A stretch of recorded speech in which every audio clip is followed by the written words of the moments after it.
Maligayang pagbabalik, narito ako ulit, si Binibining Angelica, na magtuturo sa inyo ng bagong aralin. Ang pag-aaralan natin sa araw na ito ay ang Karunungang Bayan.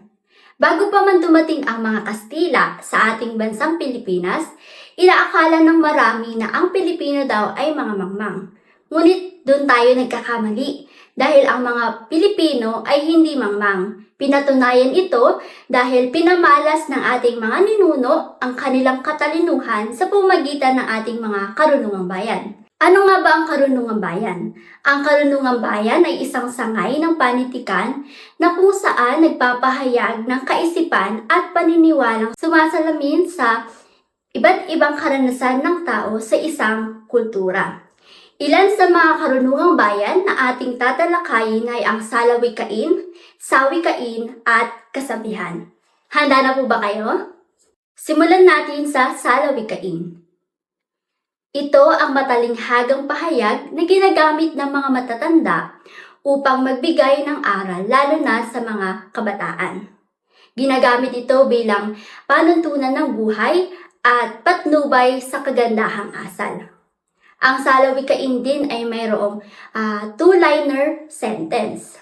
Ilan sa mga halimbawa na ito ay, ang lumalakad ng matulin kung matinik ay malalim. Kung mapapansin natin sa pahayag na yon ay mayroong talinghaga o malalim na salita na minsan hindi natin siya maunawaan ng direkta. Ang kahulugan ng pahayag na yon na ang taong palaging nagmamadali o hindi nag-iisip ng maigi, kadalasan ang desisyon nila ay mali. Ikalawang halimbawa, anak na di paluluhain, magulang ang patatangisin. Nangangahulugang ito ng pagdidisiplina sa bata. Kung hindi natin didisiplinahin ang mga bata, maaaring maging sakit ito sa ulo ng mga magulang. Nakita niyo ba na ang salawikain ay mayroong matalinghagang paggamit ng salita? Ikalawa naman ang sawikain. Ito ay salita o grupo ng salita na may kahulugan na hindi tuwirang nakaugnay sa literal na kahulugan.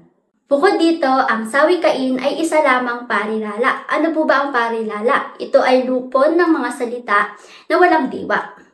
Ilan sa mga halimbawa nito ay ang daga sa dibdib na nangangahulugang natatakot o kinakabahan. Ang ikalawa naman ay ginintuang tinig na nangangahulugang mayroon siyang magandang boses or talento sa pag-awit.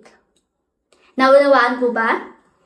Ngayon dumako na tayo sa ikatlo, ang kasabihan. Ang kasabihan o saying sa Ingles ay isang makaluma at maiksing parilalang nagpapahayag ng ideya na pinaniniwalaan ng nakararami na tunay. Madalas na sinasabi ito upang magbigay ng payo o impormasyon tungkol sa buhay at karanasan ng tao. Ang pinagkaiba naman ng kasabihan sa salawikain, ang kasabihan ay hindi gumagamit ng matalinghagang salita katulad ng salawikain. Bagkus, ang kasabihan ay gumagamit ng karaniwang salita lamang upang mas maunawaan natin ang nais ipahayag. Ilan sa mga halimbawa na ito ay una, sa panahon ng kagipitan, nakikita ang kaibigan at ang ikalawa naman, ang kalingisan ay tanda ng kasipagan. Kung mapapansin natin sa ating mga halimbawa, hindi na natin kailangan ng tulong ng iba para maunawaan yung nais na sabihin ng pahayag. Katulad na lang ng una nating halimbawa, na sa paghihirap daw, doon natin makikilala yung mga tunay nating kaibigan. Ibig sabihin, hindi lamang sa kasayahan o kaya maging sa kalungkutan ay kasama natin yung mga totoo nating kaibigan.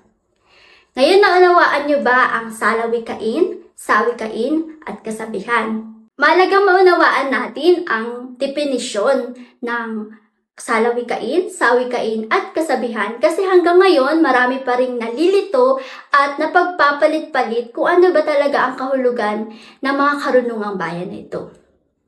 Dito lamang po nagtatapos ang ating aralin. Nawa ay may bago kayong natutunan sa bidyong ito at makatulong ito sa inyong pag-aaral ng Pilipino. Hanggang sa muli, paalam!